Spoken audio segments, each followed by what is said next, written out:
একটি গ্রামে বাস করত শশী ও তার মা। শশী সারাদিন বন জঙ্গলে ঘুরে ঘুরে কাঠ, ফল ও অন্যান্য যাবতীয় জিনিস সংগ্রহ করত, আর তার মা বাড়ি সামলাতো। শশী, তাড়াতাড়ি আয় মা, পাড়া ভাত ঠান্ডা হয়ে গেল। আসি মা, তুমি খাওয়া শুরু করো। আয় মা, বস। আজ বনে যাবে কাঠ আনতে? হ্যাঁ মা, যাবো, তবে একটু নদীর পাড়ে যাব। অনেকদিন নদীর পাড়ে যাওয়া হয় না, আর আমার বন্ধুদের সাথে দেখাও হয় না। আচ্ছা ঠিক আছে, এক কাজ কর, তুই না হয় নদীর পাড়েই যা, বন্ধুদের সাথে দেখা করে আয়, তাহলে ভালো লাগবে। কালকে কাঠ আনলেও হবে। এই বলে শশী খাওয়া শেষ করে তার বন্ধুদের সাথে দেখা করার জন্য নদীর পাড়ে যায়।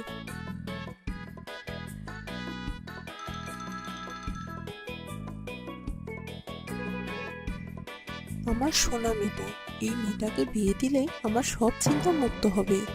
এদিকে শশী নদীর ধারে যাবার পথে একটা মত্ত শিয়াল শশীর দিকে ধেয়ে আসছিল কামড়ানোর জন্য। হ্যাঁ ভগবান, এই শিয়ালটি তো আমার দিকেই আসছে, কোথায় যাই এখন? শশী কোন দিকে যাবে দিশে পাচ্ছিল না। হঠাৎ এক ঈগল এসে সেই মত্ত শিয়ালটির মাথায় জোরে আঘাত করে, আর শিয়ালটি মাটিতে পড়ে যায়। যাক বাবা, বেঁচে গেছি। ওই ঈগলটি খুব ভালো, নয়তো আজ আর বেঁচে ফিরতে হতো না। অশেষ ধন্যবাদ তোমায় ঈগল বন্ধু। এই বলে শশী তার বন্ধুদের সাথে দেখা করে বাড়ি ফিরে যায়। জানো মা, আজ যাবার পথে একটি শিয়াল আমার দিকে ধেয়ে আসছিল কামড়ানোর জন্য। কি বলছিস তুই এসব? তারপর বাঁচলি কিভাবে? একটা ঈগল পাখি সেই শিয়ালটির মাথায় ঠোকর বসালো, আর সাথে সাথে শিয়ালটি মাটিতে পড়ে গিয়ে জ্ঞান হারিয়ে ফেললো। তুই আর নদীর ধারে যাস না মা, তোকে বনেও যেতে হবে না আর। এই বলে বেশ কয়েকদিন কেটে যায়, আর শশীও বাড়িতে বসে থাকতে থাকতে বিরক্ত হয়ে যায়। মা, ও মা, আজ একটু টুম্পাদের বাড়ি থেকে ঘুরে আসি না মা? যা, তাড়াতাড়ি বাড়ি ফিরিস, আর সাবধানে যাস মা। তুমি কোনো চিন্তা করো না মা, আমি তাড়াতাড়ি বাড়ি ফিরবো খন। এই বলে শশী টুম্পাদের বাড়ি যায়। এই শশী, চল আজ নদীর ধারে যাই। না রে, আমি যাব না। সেই দিন যা কাণ্ড হয়েছিল, সেই দিন তো তুই একাই ছিলিস, আর আজ তো আমরা দুজনে আছি। চল না, কিছু হবে না। এই বলে টুম্পা শশীকে জোর করে নদীর ধারে নিয়ে যায়, আর সব বন্ধু একসাথে গদগদ হয়ে গল্প করতে শুরু করে। এক পর্যায়ে শশীর পা পিছলে নদীতে পড়ে যায়। টুম্পা, আমাকে ধর টুম্পা, আমি ভেসে যাচ্ছি। টুম্পা, আমাকে ধর, আমি ভেসে যাচ্ছি টুম্পা। সেই সময় সেই ঈগল পাখিটি কোথা থেকে যেন আসে, আর শশীকে সেই নদীর স্রোত থেকে তুলে আনে। আচ্ছা ঈগল বন্ধু, সেই দিন তুমি আমাকে শিয়াল কামড়ানোর হাত থেকে বাঁচালে, আজ আবার নদীর স্রোত থেকে বাঁচালে। বলো তো, তুমি কি আমাকে কিছু বলতে চাও? ঈগল কাঁদতে থাকে। দয়া করে তুমি চুপ করো, কান্না থামাও, আর আমাকে এসবের মানে খুলে বলো। আমি জানি না গো, কেন তোমার পিছনে থাকি আমি। আমার যদি ক্ষমতা থাকতো, তবে আমি মানুষ হয়ে তোমার সাথে থাকতাম। তুমি মানুষের মতো কথা বলছো, কিন্তু মানুষ হতে পারছো না কেন? তুমি আমার সাথে সই পাতাবে? হ্যাঁ, তোমার সাথে আমি কেন, যে কেউ সই পাতাবে। কিন্তু কেন বলো তো? তোমার এই কিন্তুর উত্তর তুমি যখন আমার সাথে সই পাতাবে এবং আমার সাথে এক জায়গায় যাবে, তারপরেই পাবে। শশী ঈগল পাখির কথা মতো সেই ঈগলের সাথে সই পাতায়, আর ঈগলের সাথে তার রাজ্যে চলে যায়। সই, তুমি আমাকে কোথায় নিয়ে আসলে? এটা তো ডাইনির রাজ্য। সই, তুমি ভয় পেও না, এখানে তোমাকে কেউ দেখতে পাচ্ছে না। তুই আবার বাহিরে গিয়েছিলি? তোর তো খুব সাহস মেয়ে। যতই উঠতে থাক, কাজের কাজ কিছুই পারবে না, এই আমি বলে রাখলাম।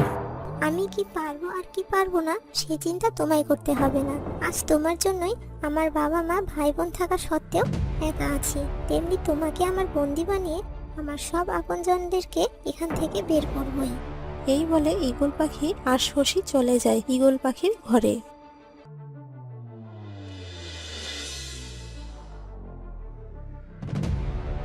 সই, আমাকে এবার সবকিছু খুলে বলো, তোমার এই রহস্য, নয়তো আমি কিভাবে বুঝবো? হ্যাঁ সই, এখন তোমাকে সব বলবো। এই ডাইনি আমার আপনজনদের এই প্রাসাদে আটকে রেখেছে। এই এলাকা তার বশে করবে বলে, তাতে আমার বাবা রাজি না হয় সবাইকে আটকে রাখে, আর আমাকে ঈগল পাখি বানিয়ে দেয়। আসলে তোমাকে বলা হয়নি, আমি এই এলাকার জমিদারের মেয়ে নিশি। ডাইনির কথা মতো আমার বাবা যদি এই জমিদারি তাকে দিয়ে দেয়, তবে এই মুহূর্তে সব আগের মতো হয়ে যাবে। আচ্ছা সই, তুমি কি কখনো পাখি থেকে মানুষ হতে পারবে না? হ্যাঁ পারবো, তবে ওই ডাইনিকে মেরে ফেলে, কিন্তু তার আগে না ওই ডাইনি আমাকে মেরে ফেলে। তুমি কোনো চিন্তা করো না, আগে তুমি একা ছিলে আর এখন আমার সাথে আছো। তুমি বলেছিলে না যে এখানে আমাকে কেউ দেখতে পারবে না? হ্যাঁ, তোমায় আমি ছাড়া কেউ দেখতে পাবে না। ঠিক আছে, তুমি শুধু বলো ওই ডাইনিকে কিভাবে বশে আনা যায়। এই প্রাসাদের উত্তরে একটা বড় বটগাছ আছে। সেই বটগাছের বড় ডালে একটি গোলক আছে। সেই গোলক যার হাতে থাকবে ডাইনি তার বশে চলে যাবে। কিন্তু সাবধান, ওই গোলক কোনোভাবে ভেঙে গেলে ওই ডাইনিকে কেউ আর বশে আনতে পারবে না, আর ডাইনিও বেশি শক্তি অর্জন করবে। এই ব্যাপার তুমি কিছু চিন্তা করো না, কালকে ডাইনির মজা দেখাবো। এখন আমার খুব খিদা লেগেছে। হ্যাঁ সই, আমি তোমার খাবার ব্যবস্থা করছি। পরদিন দুপুরবেলা রোদ যখন মাথার উপর, ঠিক সেই সময় শশী ঈগলের কথা অনুসারে সেই বড় বটগাছের কাছে যায় এবং সেই বটগাছে উঠে গোলকটিকে নামায়। আর সাথে সাথে ডাইনি দৌড়ে শশীর কাছে এসে বলে, আদেশ করুন, আমি আপনার কি সেবা করতে পারি? আমার কিছু করতে হবে না, তবে ঈগলটিকে মানুষ বানিয়ে দাও। এই ক্ষমতা আমার নেই, আমি ওকে মানুষ বানাতে পারবো না, তবে আমার ধ্বংসের পর ওই ঈগল এমনি এমনি মানুষ হয়ে যাবে। আচ্ছা ঠিক আছে, তবে ওই ঈগলের পুরো পরিবারকে বন্দি থেকে মুক্ত করে দাও। যা আদেশ আপনার। আর সাথে সাথে ঈগলের সব আপনজন মুক্ত হয়ে যায়। তোমার মৃত্যু কিভাবে সম্ভব আমাকে বলো। আমি বলবো না, তাহলে আপনি আমাকে মেরে ফেলবেন। বল বলছি, নয়তো তোর শরীরে আগুন লাগিয়ে দিব। ওই আগুন আমার শরীরে লাগিয়ে দিলে কিছু হবে না, গোলকটিকে আগুনে দিলেই আমি মরে যাব। এবার শশী সেই ডাইনির কথা মতো সেই গোলকটিকে আগুনে দেয়, আর ডাইনির সাথে সাথে গায়ে আগুন লেগে যায়, আর সেই সাথে ঈগলটিও মানুষ হয়ে যায়। তারপর নিশির বাবা তার জমিদারি ফিরে পায় আর সবাই সুখে দিন কাটাতে লাগে।